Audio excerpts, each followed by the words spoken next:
আমন্ত্রণ জানাচ্ছি BCN news আপডেটে। গত কয়েক ঘন্টায় বাংলাদেশের রাজনৈতিক অঙ্গনের সবচেয়ে বেশি আলোচিত নাম গাজী নজরুল ইসলাম। একটি ভাইরাল ভিডিও প্রকাশের পর মুহূর্তের মধ্যেই শুরু হয়েছে তীব্র আলোচনা সমালোচনা। এরপর এসেছে এমন এক সিদ্ধান্ত যা অনেকেই কল্পনা করতে পারেনি। কিন্তু প্রশ্ন হচ্ছে, কে এই গাজী নজরুল ইসলাম? কিভাবে তিনি সাধারণ একজন রাজনৈতিক কর্মী থেকে সংসদ সদস্য হয়েছেন? অন্যদিকে গাজী নজরুল ইসলামের প্রথম স্ত্রী বাস্তবে আসলে কতটা আকর্ষণীয় তা জানতে দেখতে থাকুন পুরো ভিডিওটি। বাংলাদেশের রাজনৈতিক অঙ্গনে গাজী নজরুল ইসলাম দীর্ঘদিন ধরেই পরিচিত একটি নাম। তিনি জামায়াতের রাজনীতির সঙ্গে যুক্ত থেকে ধীরে ধীরে সাংগঠনিক পর্যায়ে নিজের অবস্থান তৈরি করেন। পরবর্তীতে জাতীয় নির্বাচনে অংশ নিয়ে সংসদ সদস্য নির্বাচিত হন। একজন এমপি হিসেবে তিনি বিভিন্ন সময় রাজনৈতিক কর্মকাণ্ডে সক্রিয় ছিলেন এবং নিজ এলাকায় পরিচিত মুখ হয়ে ওঠেন। সবকিছুই স্বাভাবিকভাবে চলছিল, কিন্তু কয়েকদিন আগে হঠাৎ করেই একটি ভিডিও সামাজিক যোগাযোগ মাধ্যমে ছড়িয়ে পড়ে, আর সেখান থেকে শুরু হয় পুরো বিতর্কটি।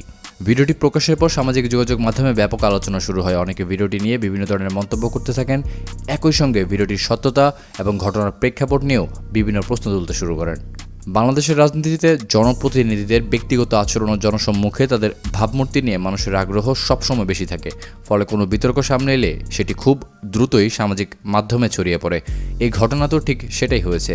কেউ বলছেন এটি তার রাজনৈতিক জীবনের সবচেয়ে বড় সংকটময় অবস্থা, কেননা তিনি যে কাণ্ড ঘটিয়েছেন সেটি ছিল খুবই সমালোচিত। গাজী নজরুল ইসলামের রাজনৈতিক পরিচয়ের পাশাপাশি এখন একের পর এক বেরিয়ে আসছে তার পারিবারিক জীবন সম্পর্কে বিভিন্ন তথ্য। শোনা গিয়েছে বয়সের ভাঁজে তার প্রথম স্ত্রী নুয়ে পড়েছে বলেই অন্য মেয়ে নিয়ে বিভিন্ন সময় কাটাতো গাজী নজরুল ইসলাম, যার ফলশ্রুতিতে হঠাৎই তার অপকর্মের এমন একটি ভিডিও সামাজিক যোগাযোগ মাধ্যমে এবার ভাইরাল হয়ে যায়। এই ঘটনার পর সবচেয়ে বড় প্রশ্ন হলো তার রাজনৈতিক ভবিষ্যৎ কি। মূলত জামায়াত ইসলাম এবার গাজী নজরুল ইসলামকে নিয়ে কি সিদ্ধান্ত নেবে, সেটাই এবার মুখ্য বিষয়। ভবিষ্যতে আবারও সক্রিয় রাজনীতিতে আগের অবস্থানে ফিরতে পারবেন কিনা, এই ঘটনাই তার রাজনৈতিক ক্যারিয়ারে দীর্ঘমেয়াদী প্রভাব ফেলবে বলে অনেকেই মনে করছে। আপনার কাছ থেকে জানতে চাচ্ছি, গাজী নজরুল ইসলামের এই ঘটনাকে আপনি কিভাবে দেখছেন? এমন পরিস্থিতিতে রাজনৈতিক দলগুলোর সিদ্ধান্ত কেমন নেওয়া উচিত বলে আপনি মনে করেন? আপনার মতামত কমেন্টে লিখে জানান, আর এমন আপডেট ভিত্তিক ভিডিও পেতে আমাদের চ্যানেলটি সাবস্ক্রাইব করতে ভুলবেন না।